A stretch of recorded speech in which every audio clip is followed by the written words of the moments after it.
안녕하세요. 닥터 유 유태호입니다. 오늘의 주제는 코로나19 확진자의 99%는 환자가 아니다입니다. 단 1%만이 환자라는 것이죠. 그동안 정말 많은 변화가 있었죠. 또 확진자 수도 많이 생겼고요. 또 더불어서 사망자 수도 생겼고요. 또한 우리가 이제 코로나19에 대해서 정말 많은 것을 알게 됐습니다. 그래서 오늘은 그동안의 현황이 어떤지, 우리가 어떻게 대처했는지, 앞으로 어떻게 해야 될지에 대해서 말씀드리고자 합니다. 먼저 코로나19의 현황입니다. 제가 좀 숫자, 그래프 이런 걸 오늘 좀 많이 제시를 하니까 조금 불편하시더라도 눈여겨봐 주시기 바랍니다. 그동안 발생한 코로나19 확진자입니다. 세계적으로 보면은 2,400만 명의 확진자가 생겼습니다. 우리나라 인구가 5,500이니까 거의 반수 가까이 돼가고 있죠. 그 중에서 사망자가 81만 명입니다. 한 3.4% 정도 됩니다. 한국에서는요, 8월 24일 현재, 어저께 현재죠. 17,665명의 확진자가 생겼습니다. 그리고 그 중에서 309명만이 사망을 했습니다. 단 1.7%에 불과하죠. 이 얘기는 아마 보도를 통해서 많이 들으셨을 겁니다. 그런데 이게 누적이라는 것을 잊지 마세요. 누적이라는 건 그동안에 처음부터 지금까지라는 거거든요. 그러면은 그 사이에 어떻게 진행됐느냐 보면은 이제 처음에는 확진자 수가 적었습니다. 그런데 이게 3월, 그리고 4월, 0으로 되어 있긴 합니다만 5월, 6월 이렇게 가다가 이제 7월부터, 여기가 7월입니다. 7월부터는 이제 더 많이 발생을 했죠. 확진자 수가요. 네. 그런데 이제 거의 한 달 동안에 뭐 조금 들락날락은 해도 거의 비슷하게 발생을 하고 있습니다. 매일 발생하는 숫자가요. 그런데 사망률은 어떻게 되느냐? 네, 사망률은 초기에 높았습니다. 이렇게. 초기에 요것이 이제 사망률을 보이고 있거든요. 네, 그런데 7월 이후부터는 점점 내려가서 굉장히 안정이 돼 있죠. 네, 그래서 어떤 상황일까요? 네, 지금을 보면은요, 이렇습니다. 아까 2,400만 명, 그 다음에 81만 명 사망, 3.4% 말씀드린 적이 있잖아요. 현재 확진자는 전 세계적으로 670만 명입니다. 우리나라에서는 3,137명. 그 중에서 지난 일주 동안에, 현재가 이 숫자니까 지난 일주 동안에 사망한 거를 보면은 3만 9천 명입니다. 전 세계적으로. 단 0.6%에 불과하죠. 네. 우리나라에서는 더 작아서요. 5명밖에 안 됩니다. 일주일 동안에. 0.2%에 불과합니다. 그러니까 처음에 이건 누적이고요. 처음엔 사실은 이거보다 높았죠. 한 5%가량 됐습니다. 한국도 뭐 한 2% 정도 됐죠. 네, 그러던 것이 지금은 0.2% 각각 0.6%입니다. 왜 이렇게 사망률이 감소하고 있을까요? 네, 사망률의 감소는요. 처음에 왜 높았을까요? 왜 사망률이 많은 사람들이 죽어나갔을까요? 초기에 이제 이 확진자가 발생을 하잖아요. 예, 그러면은요, 대처를 잘 못합니다. 다시 말하면은 의료 서비스가 대처를 잘 못했다는 거죠. 의료진이, 그러니까 코로나19 환자를 다룰 수 있는, 치료할 수 있는 의료진이 부족했거나 아니면 이분들을 갖다가 이제 격리를 입원을 시켜야 되거든요. 근데 그게 음압병실입니다. 음압병실이 부족하거나 아니면 중증 환자를 치료할 수 있는 호흡기가 부족하거나 이렇게 의료 서비스가 대체가 제대로 못했다는 거죠. 또 다른 이유가 있습니다. 이제 의료진이 있다고 하더라도 의료진이 이제 방호복을 입게 돼요. 이게 이제 6종이나 됩니다. 혹시 그걸 보셨는지 모르겠는데요. 정말 행동하기도 어렵고요. 말하기도 어렵고요. 뭐 의사들이 하는 진찰 중에 뭐 촉진이 있고 타진이 있고 청진이 있고 이런 거 있잖아요. 또 말을 통해서 문지라는 걸 합니다. 이 모든 것을 어렵게 만듭니다.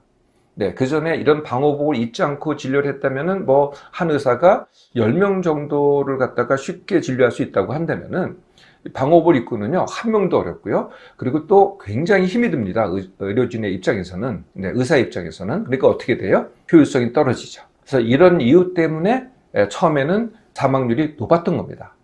그런데 지금은 점점 낮아지고 있잖아요. 이미 말씀드린 것 같이. 네, 이게 무슨 이유겠어요? 이제 그만큼 이제 대체를 잘하게 됐다. 네, 그리고 병실도 늘리고 의료진도 좀 더 효율적으로 되고 이렇게 됐다는 거죠.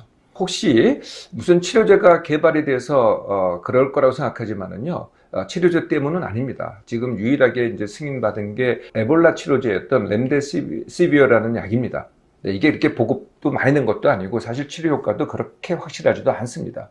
그러니까 치료제의 효과가 아니라는 거죠. 제대로 의료진이 대처를 하기 때문에 사망률이 줄어가고 있다는 거거든요. 네, 그래서 이거는 아마 점점 더 그렇게 될 것입니다. 물론 새로 발생하는 국가에서는 조금 더 사망률이 높겠지만은 전 세계적으로 보면은 특히 우리나라에서는 사망률은 더더욱 떨어질 것이다 라는 겁니다. 그런데요, 오늘 말씀드리려고 하는 것은 사망자도 사망자지만은 사실은 환자입니다. 네, 다시 말하면 이제 중증자죠. 중증자라고 하면은요, 뭐 산소가 필요하다든지 아니면 호흡기가 필요하다든지 아니면은 집중 치료를 받아야 된다든지 이렇게 감시를 해서 이런 환자들을 말합니다. 그런 환자들이 도대체 몇 명이나 될까요? 네. 또 다시 보도록 하겠습니다. 네, 아까 보여드렸던 그 숫자인데요. 네. 그래서 현재 전 세계적으로 중증자는요, 6만 1000명에 불과합니다. 그러니까 확진자가 670만 명이니까 1%에 불과하죠. 우리나라도요, 3137명의 현재 확진자 중에서 32명에 불과합니다. 또 1%에 불과하죠. 자, 1%만이 산소를 공급받거나 호흡기의 치료를 받거나 아니면은 집중 치료를 받습니다. 그럼 99%는 뭘 할까요? 네, 99%는 정말 하는 게 없습니다. 대부분 다 증상이 없으니까요. 증상이 있어봤자 열난다, 기침한다거든요. 그럼 열나면 뭐 어떤 치료를 받겠어요? 네, 해열제를 병원이니까 처방을 해줍니다. 근데 그건 뭐 집에서도 살 수 있는 겁니다. 또 기침을 하면은 기침약을 줍니다. 역시 마찬가지로 동네 약국에서 구할 수 있는 것들입니다. 뭐 그렇게 특별한 게 아니라는 거죠. 이렇게 해서요, 우리나라에서는 3주 또는 그 이상을 갖다가 격리된 상태로 있다가 치료받는 게 아닙니다. 격리된 있는 상태로 있다가 뭐 치료를 한 게 없으니 완치라고 할 것도 없죠. 네, 그래서 격리가 해제돼서 나오게 됩니다. 네, 그게 이제 99%가 그렇다는 거죠. 자, 이런 정도인데요. 많은 분들이 이 코로나19 확진이라는 거에 대해서 굉장한 두려움을 갖고 있어요. 네, 그 첫 번째가 뭐냐면요. 크게 세 가지 이유를 들 수가 있겠는데요. 첫 번째가 언론의 불안 조성입니다. 두 번째가 강제 입원의 고통이고요. 세 번째가 확진자라는 낙인의 고통입니다. 확진자 낙인의 고통이 이 세 가지입니다. 네, 첫 번째부터 먼저 볼까요? 네, 언론의 불안 조성. 네, 반드시 언론에서 주된 보도 내용이 뭘까요? 물론 이제 숫자도 발표를 하지만요, 반드시 사례를 갖다가 항상 보여줍니다. 어떤 사례를 보여줘요? 완치됐다, 뭐, 그래서 했다는 사례도 가끔가다 보여는 줍니다. 근데 대부분의 사례는 어떤 사례예요? 사망한 사례. 네, 아니면은 심한 중증 환자의 사례라든지 뭐 중환자실에 누워 있다든지 호흡기를 끼고 있다든지 이런 사례들이라든지 아니면은 특별한 증상을 가진 사례라든지 아니면은 후유증이 심한 사례라든지 아니면은 혹시 이제 기억나실지 모르겠지만은요, 이게 폐 엑스레이 사진을 보여줍니다. 그러면 거기가 허옇거든요. 이게 이제 폐렴이라 그래가지고 거기가 허였습니다. 보통 이제 폐는요 검었잖아요. 엑스레이 사진 보면요. 근데 허연 걸 보여줍니다. 그러면 처음 보는 사람은 어떻게 했어요? 엄청 끔찍하죠. 네. 그러니 이거 다 중증이 되고 다 죽겠거니 이런 불안을 갖다가 조성하게 됩니다. 실제로는요, 아까 보셨죠? 사망자도 그렇고요, 중증자도 그렇고 정말 극소수입니다. 네. 그런데 나도 당신도 이해할 수 없다라는 암시를 하죠. 그리고 반드시 주의하라고 합니다. 네, 이게 바로 언론의 불안 조성이죠. 두 번째가요, 강제 입원의 고통입니다. 혹시 이미 확진자가 되신 분들은 경험해 보셨겠지만은 시작부터가 굉장히 끔찍스럽습니다. 네, 이제 집에 있잖아요. 그러면은 앰뷸런스가 옵니다. 근데 앰뷸런스를 타고 오는 사람들이 보통 사람들이 아니에요. 이 방호복을 입고 옵니다. 전부 다들. 그리고 말도 엄청 심각하게 합니다. 이게 굉장히 이제 처음부터 두려움을 갖게 되죠. 막 쫄게 됩니다. 그렇게 해서 이제 병원으로 이송을 합니다. 그런데 아까 말씀드렸죠. 하는 게 없습니다. 그리고 의사들도 보지도 못해요. 격리된 상태에서 아주 중환자나 의료진을 접촉하게 되지 대부분은 뭐 전화 뭐 이렇게 합니다. 네, 완전 격리죠. 그러니까 완전 혼자 있는 거예요. 사람을 거의 만나지 못합니다. 네, 그래서 환자의 고통이 아니죠. 환자로서 병자로서의 고통이 아니고요. 격리의 고통입니다. 네, 혼자 있어 보세요. 뭐 하루 이틀, 3일 정도야. 내가 병이 있구나, 확진됐구나, 그리고 뭐 새로운 환경이 있구나. 그래서 뭐 얼떨결에 지나가는데요. 시간이 가면 갈수록 어떻게 돼요? 네, 점점 고립됩니다. 그리고 이 조그만 방에 나가지도 못하거든요. 조그만 방에 이 격리되어 있는 상태가 입니다. 나중에는요, 정말 미칠 지경이 되죠. 네, 이게 바로 격리의 고통이라는 겁니다. 거의 대부분이 3주 이상을 합니다. 그리고 퇴원을 하게 되죠. 정말 넌더리를 내고 퇴원을 합니다. 네, 세 번째가 확진자의 두려움이라는 겁니다. 많은 분들이 왜 확진이 이렇게 두렵냐 그러면은 남한테 옮길까봐 이거를 두려워한다고 합니다. 근데 실제 이유는 뭔지 아세요? 남한테 지탄을 받을까 봐입니다. 비판을 받을까 봐. 네, 그리고 손가락질을 받을까 봐.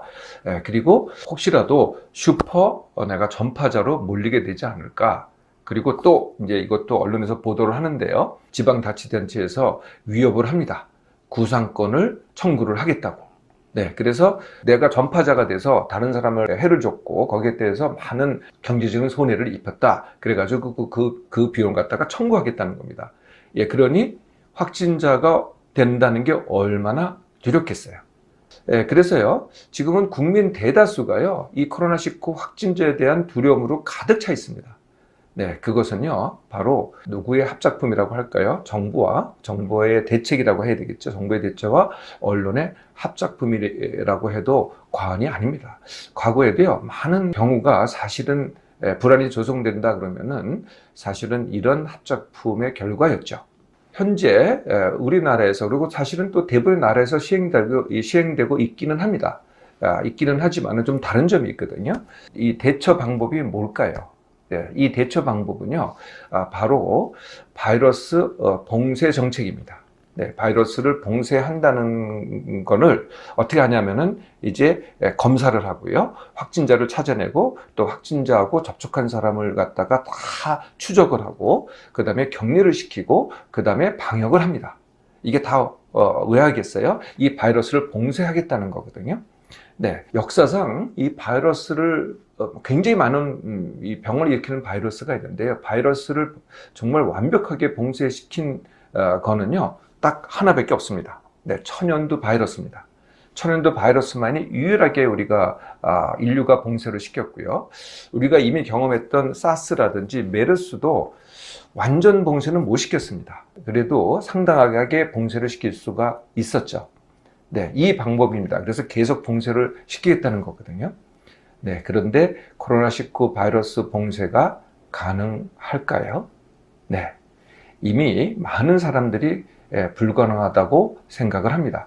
WHO에서도요, 최소한 2년은 갈 것이다 라고 이미 예측을 하고 있습니다. 저 자신, 또 많은 다른 분들이, 전문가들이 동의를 하는데요. 닥터 자신은 2년보다도 더 갈 것 같습니다. 그러니까 우리의 한 부분이 되지 않을까, 이렇게 판단을 합니다. 지속적으로 뭐 한 5년 정도는 이 상태대로 그대로 가지 않겠는가 하는 게 닥터의 예측입니다. 자, 그러면 어떻게 하면 될까요? 네, 지금까지 뭐 우리나라 또는 세계적으로 하는 방법이 바이러스 봉쇄 중심이었다면요, 앞으로는 환자 중심으로 전환시켜야 되지 않을까라는 게 닥터의 의견입니다. 네, 그래서 그것을 제시하기 위해서 먼저 코로나19와 지금 이미 우리가 겪은 독감을 한번 대비해 보도록 하겠습니다. 네, 코로나19 이미 세계적으로 2,400만 명이 있고 81명이 사망을 했다. 현재는 67만 명이 확진자다. 예, 이미 아까 말씀드린 적이 있고요. 중증자가 1%인 6만 1,000명이다. 독감은 어떨까요? 이거는 이미 매년입니다. 올해만이 아니고요. 매년입니다. 매년 7천만 명에서 수억 명으로 추산이 됩니다. 이 추산하는 이유는 우리가 다 일일이 검사하지 않거든요. 네, 이렇게 추산을 하죠. 그 중에서 사망자가 65만 명입니다. 65만 명 정도입니다. 뭐 대충 계산해 봐도 이 코로나19의 사망률보다는 떨어지죠. 한 0.1% 정도 됩니다. 그런데요, 재밌는 사실이 있습니다. 중증자가 6만 1,000명이잖아요. 네, 이거는 500만 명입니다. 전체 한 5% 정도 됩니다. 네, 코로나19가 1%밖에 안 됨에도 불구하고요. 또 다르게 대비되는 게 있습니다. 코로나19는요, 백신도 없고요, 치료제도 없습니다.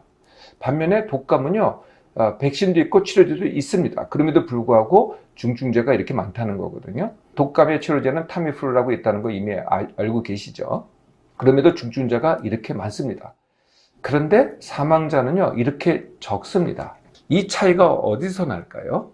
네, 이 차이가 바로 우리가 뭐를 중심적으로 하느냐에 있거든요. 네, 바이러스 봉쇄를 한다고 하면은 확진자 중심이 되는 거고요. 독감은 확진자 중심으로 대처를 하질 않고요. 중증자 치료, 그러니까 즉 환자 중심으로 대처를 합니다. 아까 말씀드렸듯이 방역을 하고요. 코로나19는 격리를 하고 접촉자를 추적을 합니다. 그런데 독감은요, 방역하지 않죠. 격리시키지 않습니다. 또 추적하지도 않습니다. 단지 치료를 하려고 검사를 하긴 하지만은 그렇다고 격리시키거나 추적하지 않는다는 거죠. 그리고 의료진도요, 방호복을 입고 진료하지 않습니다. 그러니까 훨씬 효율도 높아지죠. 네, 그래서 중증자 치료를 잘할 수 있기 때문에 네, 사망자 수를 줄일 수 있다는 겁니다. 이렇게 뭐 당장 할 수 있는 일은 아니라고 하더라도 지금 할 수 있는 게 당장 있습니다. 그게 뭐냐면요. 아까 우리는 확진자 중심으로 가다 보니까 확진자 전원을 갖다가 강제 입원시킨다 그랬잖아요. 그런데 서구에서는 그렇지 않습니다. 근데 확진자라서 입원시키는 게 아니라요. 이렇게 진료를 합니다. 의사가 진찰을 해서 판단을 합니다. 예, 고령이라든지 고위험자라든지 아니면은 격리가 전혀 불가능한 사람들이라고 판단이 되면은 의사가 진료를 해서 그러면은 그때 입원을 시키죠. 그러면 대부분의 사람들은 어떻게 될까요? 자가 격리를 시킵니다. 네, 자가 격리를 시키고 그리고 이렇게 모니터링을 하죠. 우리나라에서 이제 자가격리, 그러니까 확진자는 병원으로 보내고 그 외에 접촉자로 해서 자가격리하는 사람들은 모니터링을 하잖아요. 똑같이 모니터링을 합니다. 네, 그러면 어떻게 되겠어요? 의료진의 부담이 줄죠. 네, 그리고 부담이 줄면서 의료진이 훨씬 더 효율적이 됩니다.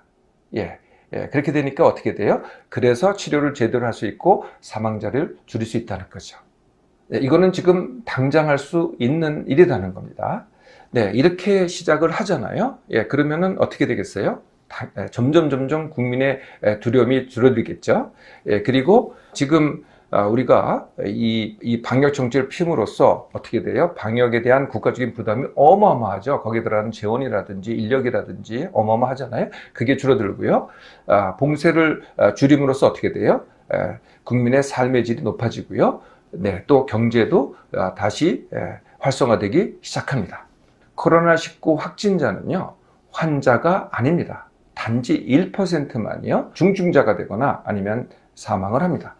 99%는요, 전혀 증상이 없거나 경미한 증상 정도로 넘어갑니다. 강제 입원의 고통과 확진자 낙인의 고통은요, 점차적으로 확진자 중심에서 환자 중심으로 전환시킴으로써 해결할 수 있습니다.